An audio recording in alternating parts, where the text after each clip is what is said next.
No. Big Mama's in the house.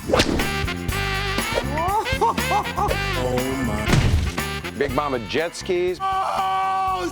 Big Mama runs on pallets. Big Mama jumps on top of a car.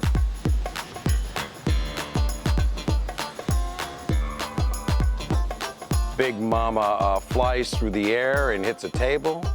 So Big Mama's got a lot of experience as she goes through this one.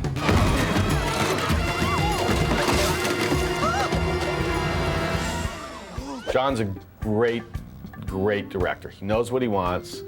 He has a good sense of timing and humor, and he's a very collaborative director. Originally, the scope of work was some wire removal, rig removal, green screen composites for driving shots.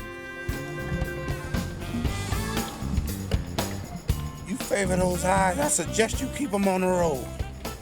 On the road. Yes, man. The visual effects in this movie are about invisible visual effects. There's nothing in this film you're supposed to see out and going, wow.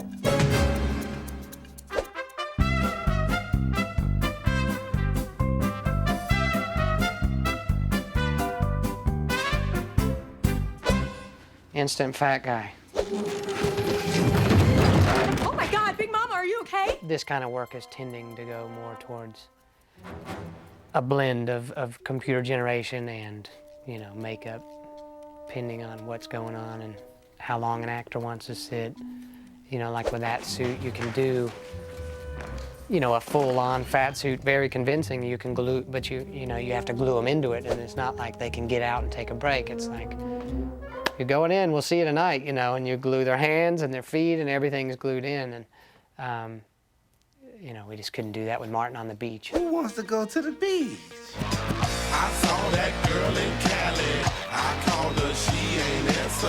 I tried to wine and dine. There are basically two issues with the fat suit.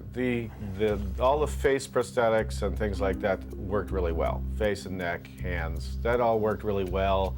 The suit, especially when they had to show a lot of skin because of the beach and the spa, you know, now it's a matter of making a body look like it has weight and big and you know, bulk and all that stuff. Well, the suit didn't really fit Martin Lawrence correctly. It was supposed to be able to get wet. It was supposed to have this swimsuit over it, which wouldn't show that it was a fat suit. And what happened was you could see through the suit his legs. You could see the shelf under the swimsuit where the fake prosthetic stopped, and there was nothing, a big hole.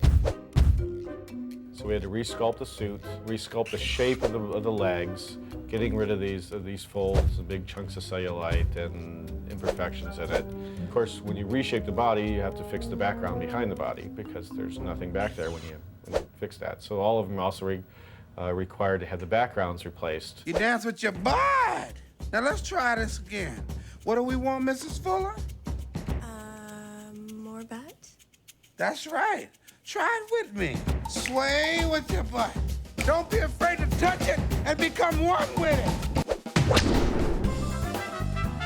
The particularly funniest shot in the sequence is the rear view. The rear view of the butt. You know, the bodysuit had tan lines.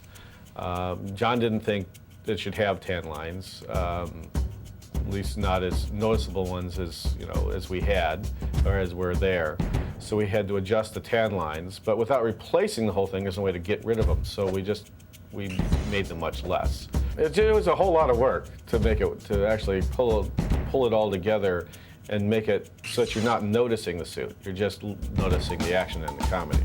Well, the only way you get a tan like that is by laying out butt naked. Excuse me? Butterball naked. After weeks of working on the shot and getting the tan lines just right and the cellulite gone and the sculpting the legs, and it's all done, and there's like a week left in the show, John says, you know, you promised me jiggle.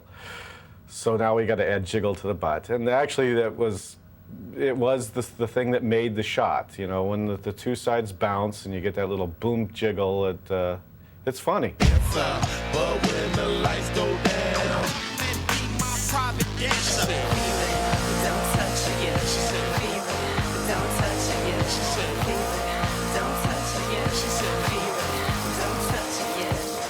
Joe Presto, here come Fessay.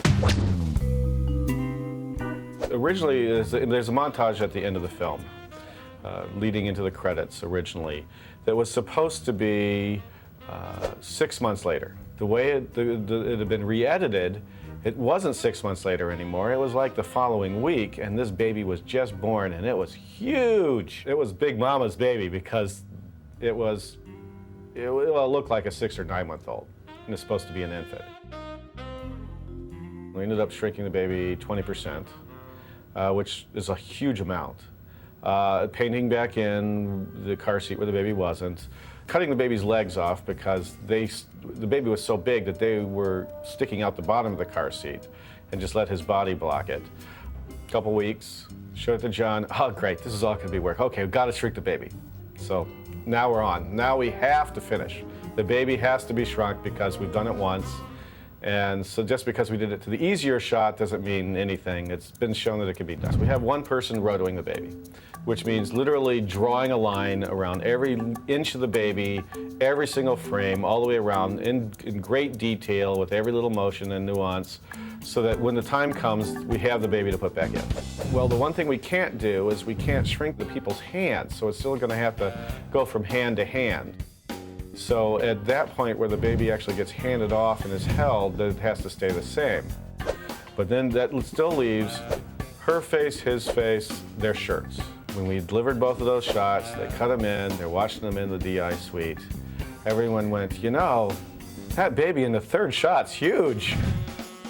And my artist, Patrick, came up with a really elegant idea. Instead of having the baby on her hip, that literally the legs went all the way down to her knees, let's just recreate her hip and put it back in and let the baby go in front of her. And so you don't see those nice long legs.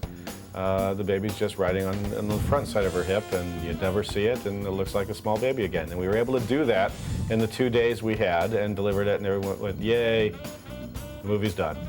And that was fun.